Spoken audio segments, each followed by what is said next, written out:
Setelah seseorang melalui tahapan tajalli af'al dan menyaksikan perbuatan Allah Subhanahu wa Ta'ala dalam setiap denyut semesta, maka ia digiring menuju tajalli sifat. Disinilah seorang salik menyaksikan bahwa segala sifat-sifat kesempurnaan yang tampak dalam wujud ini sesungguhnya adalah manifestasi dari sifat-sifat Allah, bukan berasal dari makhluk. Dalam istilah ilmu ma'rifat, ini disebut sebagai pengenalan terhadap asma wa sifat, yakni nama-nama dan sifat-sifat Allah Subhanahu wa Ta'ala yang hidup dan menghidupkan seluruh alam. Puncak dari tajalli sifat adalah ketika seseorang tidak lagi melihat makhluk dalam keindahan, kelembutan, kekuatan, ilmu, kasih sayang, atau keagungan, melainkan ia melihat Al-Alim, Ar-Rahman, Al-Jabbar, dan Al-Halim sedang menzahirkan dirinya melalui semua bentuk tersebut. Allah Subhanahu wa Ta'ala berfirman dalam surah Al-Hasyr ayat 22 hingga 24. Huwallahu alladzi la ilaha illa huwa alimul ghaibi wa syahadah huwa ar-rahmanur rahim. Hingga ayat terakhir, lahu al-asma'ul husna yusabbihu lahu ma fis samawati wal ard wa huwal azizul hakim. Ayat-ayat ini menunjukkan bahwa Allah memiliki nama-nama yang paling baik dan seluruh makhluk bertasbih kepadanya dalam menyandang nama-nama tersebut. Dalam tafsir ruhani, ayat ini menjadi landasan bahwa tajalli sifat meniscayakan penyaksian terhadap Al-Asma'ul Husna sebagai jalan mengenal Allah, karena Allah sendiri memperkenalkan dirinya kepada hamba melalui nama-nama itu. Seorang arif tidak hanya menghafal 99 nama Allah, tetapi ia menyaksikan makna dan hakikat dari setiap nama itu hidup dan bekerja dalam realitas. Ia tidak hanya berkata bahwa Allah Maha Mengetahui, tetapi ia menyaksikan bahwa setiap detik hidupnya berada dalam limpahan ilmu Allah. Ia tidak hanya berkata bahwa Allah Maha Pengasih, tetapi ia menyaksikan kasih sayang Allah dalam denyut jantung, dalam hujan yang turun, dalam udara yang dihirup, dalam luka yang menyembuh. Maka dari itu, makam tajalli sifat menuntut kepekaan batin yang dalam, karena dalam makam ini seorang salik akan sangat mudah kembali terjerumus ke dalam pengakuan diri apabila tidak berhati-hati. Ia bisa saja melihat keindahan sifat dan merasa memilikinya, padahal itu adalah sifat Allah yang hanya dipinjamkan sesaat kepada makhluk. Para sufi menegaskan bahwa la maujuda illa huwa, tiada yang wujud selain Allah, juga mengandung makna bahwa tiada sifat hakiki selain sifat Allah. Jika seseorang merasa memiliki sifat sabar, maka sejatinya ia harus mengakui bahwa sabar itu milik Allah dan dirinya hanya menjadi perantara manifestasi sabar. Jika ia melihat seseorang berilmu, maka ia tahu bahwa ilmu itu bukan milik sang pemilik tubuh, tetapi pancaran dari Al-Alim. Maka dari itu, tajalli sifat mendidik salik untuk fana sifat, yaitu lenyapnya rasa memiliki terhadap segala sifat mulia. Di makam ini, seseorang benar-benar mengenal hakikat kehambaan, bahwa tidak ada apapun pada dirinya selain pinjaman dari zat yang memiliki segala sesuatu. Tajalli sifat juga menumbuhkan rasa haibah dan tazim, yaitu perasaan gentar dan agung terhadap kehadiran Allah yang meliputi seluruh sifat-sifat alam. Jika sebelumnya dalam tajalli af'al ia melihat Allah dalam perbuatan, kini ia melihat Allah dalam keindahan dan kesempurnaan sifat. Maka hati menjadi penuh rasa cinta sekaligus takut, penuh rindu sekaligus tunduk, karena menyaksikan betapa sempurnanya Allah Subhanahu wa Ta'ala dalam setiap hembusan kehidupan. Salik akan semakin banyak diam, lebih banyak menangis dalam sujud, dan merasa semakin hina di hadapan Sang Maha Sempurna. Inilah tanda bahwa ia mulai mendekati makam ubudiyah yang sejati. Para ulama tasawuf seperti Imam Al-Ghazali, Ibnu Arabi, dan Syekh Abdul Qadir Al-Jilani menjelaskan bahwa siapa yang telah mencapai tajalli sifat, maka ia akan diberikan pemahaman tentang rahasia nama-nama Allah. Ia akan mengerti makna dari al-batin yang menyembunyikan dirinya di balik segala yang tampak, dan az-zahir yang memperlihatkan dirinya dalam segala wujud. Ia akan memahami bahwa Allah adalah al-kabid yang menyempitkan dan al-basith yang melapangkan, bahwa Allah adalah al-mu'iz dan al-mudhil, semuanya dalam keseimbangan hakiki. Ia tidak lagi terseret oleh pujian atau hinaan, karena ia tahu bahwa semua itu adalah tajalli dari Allah Subhanahu wa Ta'ala semata. Dengan memahami tajalli sifat, seorang salik tidak lagi memandang dunia secara dualistik. Ia tidak terjebak dalam baik dan buruk, karena ia menyaksikan sifat Allah bekerja dalam semua hal. Bahkan musibah sekalipun menjadi cermin dari kasih sayang Allah yang mendidik jiwa. Dalam surah Al-Baqarah ayat 265, Allah menyebut bahwa perumpamaan orang yang menginfakkan hartanya di jalan Allah adalah seperti sebutir biji yang menumbuhkan 7 tangkai, dan pada setiap tangkai ada 100 biji. Ini adalah tajalli sifat Al-Karim, Maha Pemurah, yang menjanjikan kelipatan balasan tanpa batas.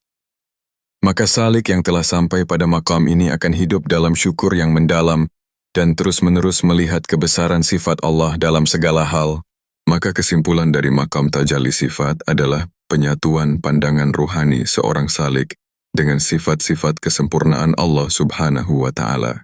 Ia tidak lagi memandang manusia sebagai manusia atau makhluk sebagai makhluk, tetapi sebagai cermin yang menampakkan sifat-sifat Allah. Inilah rahasia firman Allah dalam hadis qudsi, "Aku adalah perbendaharaan tersembunyi, maka aku ingin dikenal, lalu aku ciptakan makhluk agar mereka mengenalku." Dan jalan mengenal itu adalah dengan menyaksikan sifat-sifatnya dalam segala hal, hingga lenyaplah seluruh sifat selain sifat Allah semata. Dalam kedalaman maqam tajalli asma wa sifat, seorang salik yang telah menembus lapisan-lapisan kesadaran spiritual akan sampai pada satu peringkat tinggi yang disebut sebagai maqam tajalli zat, yaitu penyaksian terhadap realitas zat Allah Subhanahu wa Ta'ala yang tanpa bentuk, tanpa batas, tanpa arah, dan tanpa penyerupaan. Pada tingkatan ini, segala bentuk makhluk, baik yang zahir maupun yang batin, yang terlihat maupun tersembunyi, semua sirna dalam satu hakikat, bahwa tidak ada yang wujud kecuali Allah. Inilah yang dalam istilah para arif disebut sebagai fana fi zat, lenyapnya keberadaan makhluk di hadapan keberadaan mutlak. Seseorang yang telah fana pada asma, kemudian sifat, maka akan sampai kepada fana zat, dan ini adalah maqam tertinggi dalam suluk ma'rifat. Dalam surah Al-Hadid ayat ketiga Allah berfirman, "Huwal awwalu wal akhiru wal dhahiru wal batinu wa huwa bikulli syai'in alim." Dialah yang awal dan yang akhir, yang zahir dan yang batin, dan dia maha mengetahui segala sesuatu. Ayat ini bukan sekadar susunan kata, melainkan pernyataan ontologis bahwa seluruh dimensi waktu dan ruang hanyalah manifestasi dari satu keberadaan zat yang mutlak. Maka jika seorang salik masih melihat selain Allah sebagai wujud independen, sesungguhnya ia belum sampai kepada maqam zat. Ia masih berada dalam hijab asma dan sifat. Tajalli zat tidak mungkin disaksikan oleh mata kepala, karena ia melampaui penglihatan, pendengaran, bahkan akal sekalipun. Dalam hadis qudsi yang terkenal, Allah berfirman, "Tidak ada sesuatu pun yang dapat menampungku, kecuali hati hambaku yang mukmin." Maka yang dimaksud dengan penyaksian zat bukanlah melihat zat Allah sebagaimana melihat bentuk, tetapi menyaksikan bahwa tiada wujud yang hakiki kecuali wujud Allah semata. Hati yang telah dibersihkan dari cinta dunia, dari ego, dari keterikatan terhadap asbab dan makhluk, itulah wadah yang layak bagi pancaran zat. Pada tingkatan ini, seorang salik tidak lagi melihat dirinya sebagai hamba yang terpisah dari Tuhan, tetapi sebagai cermin yang memantulkan cahaya zat. Sebagaimana sabda Rasulullah Shallallahu Alaihi Wasallam dalam hadis riwayat Al-Bukhari dan Muslim, barang siapa yang mengenal dirinya, maka sungguh ia mengenal Tuhannya. Maka pengenalan terhadap diri bukan lagi pengenalan terhadap tubuh dan akal, tetapi pengenalan terhadap substansi wujud yang murni, yaitu Allah Subhanahu wa Ta'ala. Ketika segala identitas lenyap, yang tersisa hanyalah Dia. Maqam ini bukan untuk dipamerkan, tidak pula untuk dibanggakan, karena setiap bentuk kesadaran tentang maqam adalah hijab itu sendiri. Para wali dan arif billah yang sampai pada penyaksian ini justru menyembunyikan maqamnya, hidup dalam kerendahan hati, dan tampak biasa di mata masyarakat. Mereka tidak mencari pujian, tidak berharap pengikut, dan tidak meminta pengakuan, karena bagi mereka yang melihat hanyalah Allah semata. Dalam surah Al-Ikhlas ayat pertama, "Qul huwallahu ahad." Katakanlah, dialah Allah yang Maha Esa. Ayat ini adalah deklarasi fana, pernyataan tauhid mutlak bahwa tidak ada selain Dia. Dalam tafsir Ma'rifat, para sufi menjelaskan bahwa ahad bukan sekadar satu, tetapi satu yang tidak terbilang, satu yang tidak terbagi, satu yang tidak memiliki dua. Ia adalah wujud yang tidak mungkin dibandingkan atau disetarakan. Maka ketika seseorang mengatakan, "La ilaha illallah," hakikatnya ia sedang mengingkari segala yang tampak selain Allah, dan menegaskan bahwa hanya Allah yang berhak disebut sebagai wujud. Ucapan ini menjadi pintu masuk menuju fana, dan diamalkan secara terus-menerus hingga menjadi realitas batin yang hidup dalam dada. Dalam makam ini pula lahirlah pengalaman spiritual yang disebut sebagai syuhud, yaitu penyaksian hakiki yang melampaui logika dan nalar. Salik tidak lagi berkata, "Aku melihat Allah, tetapi tiada yang kulihat kecuali Allah." Maka dalam setiap hembusan napas, dalam setiap langkah, dalam setiap pandangan, semuanya hanyalah tajalli dari Yang Maha Esa. Dunia tidak lagi dipandang sebagai dunia, tetapi sebagai cermin dari keagungan zat. Akan tetapi, para mursyid selalu mengingatkan bahwa makam ini penuh bahaya bagi orang yang belum stabil batinnya. Banyak yang terjerumus dalam waham ilusi bahwa dirinya adalah Tuhan, padahal ia baru berada pada bayangan fana yang belum sempurna. Maka dibutuhkan bimbingan mursyid yang kamil, yang telah melewati segala makam, yang mampu memisahkan antara hak dan batil, antara syatahat, ungkapan ekstase, dan istiqamah. Sebab makam zat adalah lautan yang tidak berpantai. Siapa yang berenang tanpa guru akan hanyut dalam keakuan dan tidak kembali. Maka makam ke-17 ini menandai puncak dari perjalanan fana, dari fana fi af'al, perbuatan, menuju fana fi sifat, hingga fana fi zat, dan dari sinilah terbuka jalan menuju baka billah, kekal bersama Allah, di mana seorang hamba tidak lagi hidup untuk dirinya, tetapi hidup sebagai pancaran rahmat Allah di dunia. Ia menjadi mata bagi Allah melihat, tangan bagi Allah berbuat, telinga bagi Allah mendengar, sebagaimana disebut dalam hadis qudsi, "Jika aku mencintainya, aku menjadi pendengarannya, penglihatannya, tangannya, dan kakinya." Inilah makam insan kamil, manusia sempurna yang menjadi cermin sempurna bagi zat yang maha sempurna. Makam makrifat yang dicapai oleh para arifin tidak berhenti pada penyaksian cahaya dan fana dalam Nur Muhammad, tetapi berlanjut kepada penyaksian terhadap kalimat zat, yaitu hakikat segala hakikat yang tidak lagi terungkap oleh kata, tidak dapat dijangkau oleh akal, dan tidak dapat dilukiskan oleh bahasa. Inilah yang disebut oleh para ahli hakikat sebagai sir al-asrar, rahasia dari segala rahasia, tempat di mana seluruh pencarian berakhir dalam kebisuan mutlak dan penyaksian total terhadap Zatullah al-Mutlak. Pada makam ini, tidak ada lagi yang disaksikan kecuali dia, dan semua yang selainnya sirna dalam kehadirannya. Para wali dan para nabi ketika mencapai puncak tajalli ini, mereka kembali ke dunia dengan wajah yang penuh cinta, kelembutan, dan kasih sayang, karena mereka telah merasakan hakikat zat yang Rahman dan Rahim, yang tidak pernah berhenti mencurahkan kasihnya kepada makhluk.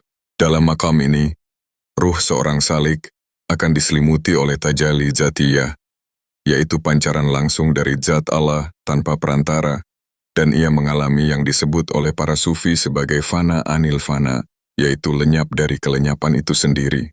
Ini adalah makam kebakaan sejati, di mana hamba tidak lagi hidup karena dirinya, tetapi hidup karena Allah, dengan Allah, dan untuk Allah. Sebagaimana sabda Rasulullah Shallallahu Alaihi Wasallam dalam hadis qudsi, "Tidak henti-henti seorang hamba mendekat kepadaku dengan amalan-amalan sunnah hingga aku mencintainya. Maka apabila aku mencintainya, aku menjadi pendengarannya yang ia mendengar dengannya, penglihatannya yang ia melihat dengannya, tangannya yang ia memukul dengannya, dan kakinya yang ia berjalan dengannya." Hadis riwayat Al-Bukhari. Inilah makam bakabillah, makam kemuliaan tertinggi seorang hamba di hadapan Tuhannya. Di dalam makam ini pula, tersingkaplah hakikat dari kalimat syahadat yang sejati, bahwa la ilaha illallah bukan hanya pengakuan lisan, tetapi kesaksian ruh bahwa tidak ada wujud selain Allah. Semua wujud adalah wujud pinjaman, yang hakikatnya tidak berdiri sendiri, tidak memiliki kekuatan dan kehendak. Ia hanya tampak karena Allah mentajalikan dirinya melalui nama-nama dan sifat-sifatnya. Sebagaimana disebutkan dalam surah An-Nur ayat 35, Allahu nurus samawati wal ard. Allah adalah cahaya langit dan bumi. Ayat ini dalam tafsir para sufi mengandung isyarat bahwa seluruh eksistensi hanyalah limpahan dari cahaya Allah dan tidak memiliki wujud hakiki selain darinya. Para arifin yang telah mencapai makam ini, mereka tidak lagi melihat diri mereka sebagai makhluk yang terpisah dari Allah, tetapi sebagai pancaran dari kehadirannya.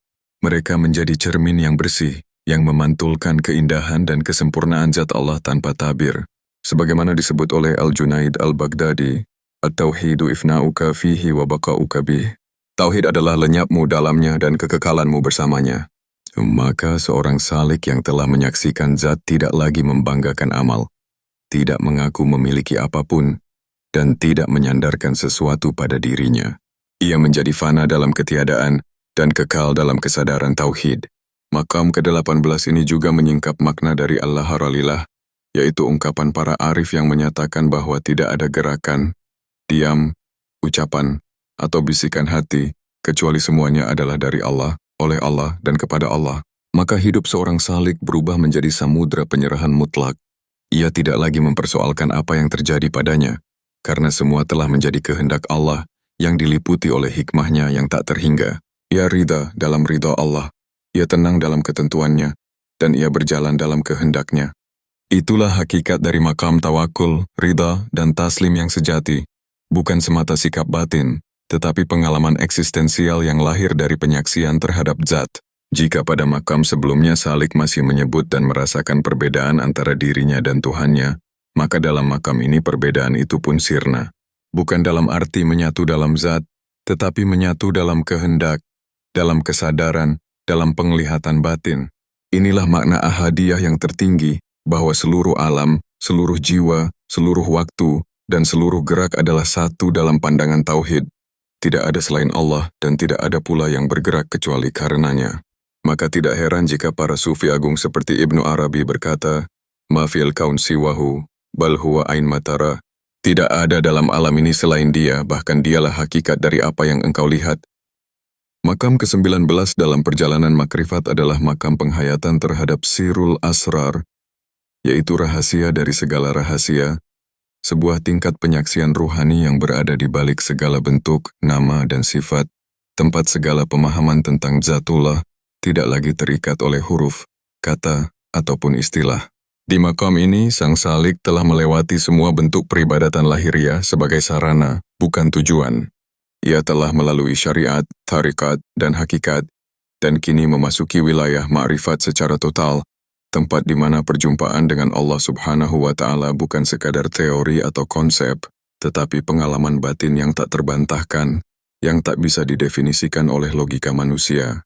Maka ia pun berada dalam keadaan yang disebut oleh para sufi sebagai tajrid mutlak, pelepasan dari segala sesuatu selain Allah.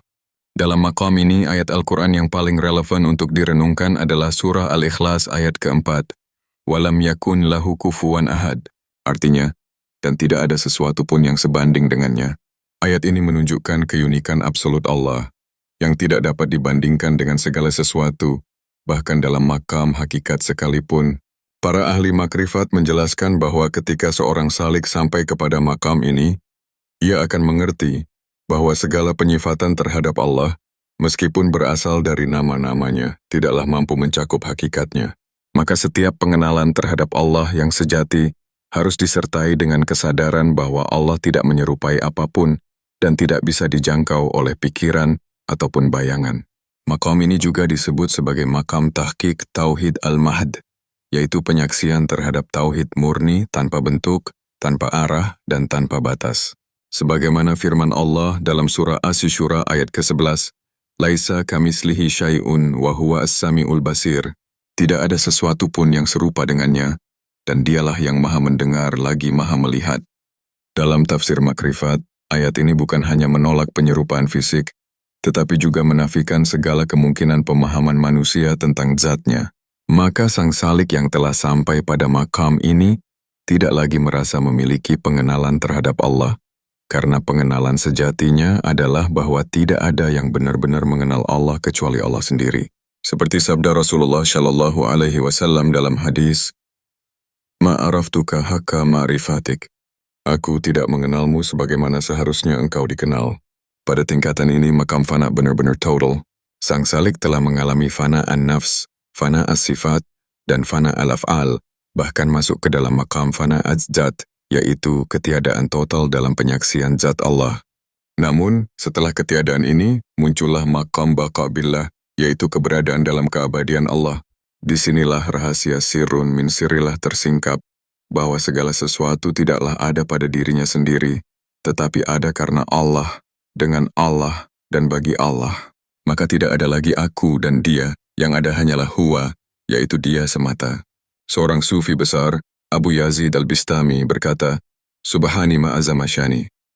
Maha suci aku, betapa agung keadaanku. Bukan karena ia mengaku sebagai Tuhan, tetapi karena ia tidak lagi melihat dirinya, yang ada hanya Allah yang menyatakan dirinya melalui dirinya.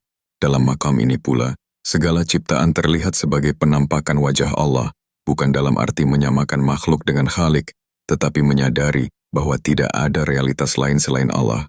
Seperti firman Allah dalam surah Al-Baqarah ayat 152, "Fa'azkuruni azkurkum." Ingatlah aku, niscaya aku akan mengingatmu. Dalam tafsir ruhani, mengingat di sini bukan sekadar zikir lisan, tetapi penyatuan kesadaran antara hamba dan Rabb-Nya. Maka Salik dalam makam ini tidak lagi melihat zikir sebagai amalan, tetapi sebagai keadaan eksistensial. Ia menjadi zikir itu sendiri, menjadi pujian itu sendiri, karena seluruh dirinya tenggelam dalam pengingatan kepada Allah. Para salik yang sampai pada makam ini disebut oleh para sufi sebagai muhakikin, yaitu mereka yang telah mencapai tauhid sejati. Mereka tidak lagi melihat dunia sebagai penghalang, tetapi sebagai tajalli zat yang terus-menerus memperlihatkan keindahan dan kekuasaan Allah. Mereka berada dalam makam sukun, yaitu ketenangan yang lahir dari peniadaan segala bentuk keakuan, dan dalam keadaan wukuf qalbi, yaitu kehadiran hati yang total kepada Allah setiap saat. Maka segala geraknya adalah gerak dari Allah, untuk Allah, dan oleh Allah. Dalam makam ini pula, sabda Rasulullah Shallallahu Alaihi Wasallam, "Aku adalah perbendaharaan yang tersembunyi, lalu aku ingin dikenal, maka aku ciptakan makhluk." Menjadi nyata, karena Salik menyaksikan bahwa dirinya hanyalah cermin dari perbendaharaan itu. Makam ke-19 ini menjadi puncak dari fase penyaksian terhadap wujud, yaitu keberadaan sejati. Segala keberadaan yang tampak di alam semesta ini adalah pancaran dari wujudnya yang satu, tidak terbagi dan tidak tergambarkan. Maka segala bentuk hanyalah bayangan dari yang hakiki.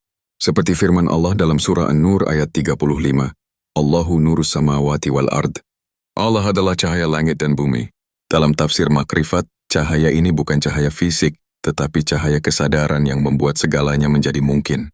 Maka siapa yang tenggelam dalam cahaya ini, ia tidak lagi melihat dunia dalam dualitas, tetapi dalam keesaan yang menyeluruh.